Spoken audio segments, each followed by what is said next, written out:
Well, here's a picture of a JB transmission. This one happens to be a 5-speed. This one goes into this car. Unfortunately, I let it sit too long for about a year, deciding whether I wanted to do or not, because it needed other issues. So here's something that a lot of people don't understand at the bottom of a JB transmission. This rod ends up at a pivot point in this piece, and there's a snap ring that holds this piece in. I don't know if you can see that or not.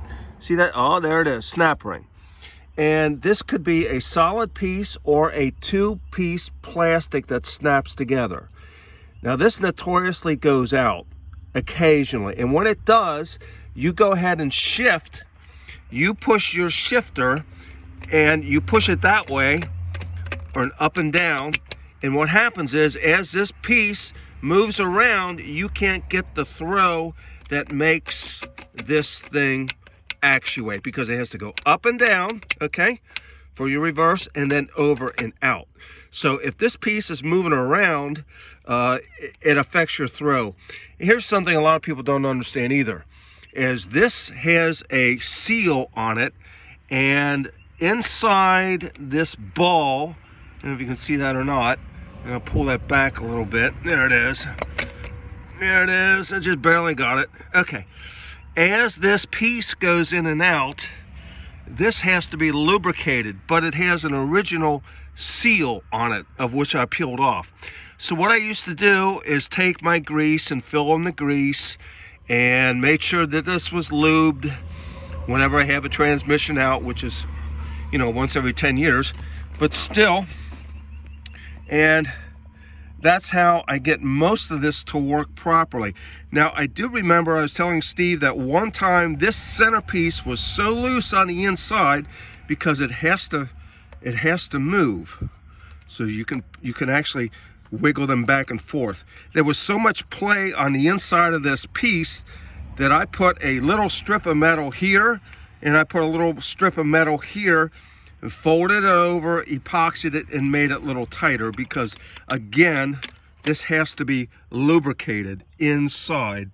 There we go. There's some grime. Like I said, I should have taken better care of the transmission, but I was going to do it over a year ago, blah, blah, blah. So let's review exactly what this has to do. So this piece will wiggle back and forth. Actually, you can rotate the whole thing. If this is fully lubricated inside, this will just spin around. Then you know it's good. And then you can check the tightness between here and your rod. So that has to be relatively tight inside this maneuverable hole. Then for your shifter, which sits here, you have to have a plastic piece here and a plastic piece at the bottom. Okay? And what that will do, well, that'll give you some lubrication, because this has to turn, because your shifter is here, so this has to turn, and you want this bolt to be somewhat tight on your fork, but it can't be immovable.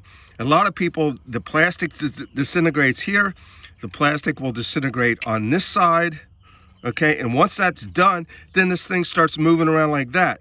So if you got movement here, you got maybe a little bit movement here through age, and then you've got movement here, then you'll start losing your fifth gear and reverse, because you can't get enough throw. You can't get enough throw to put this in gear. So a lot of people don't understand this. Now, these things, these inserts you can get from Europe in any JB transmission, but you might pay $20 for a little plastic piece that surrounds a ball that's inside here. So once again, things you have to check is make sure this is lubricated and you don't have enough, or you have some play, but it can't be a whole lot of wiggling.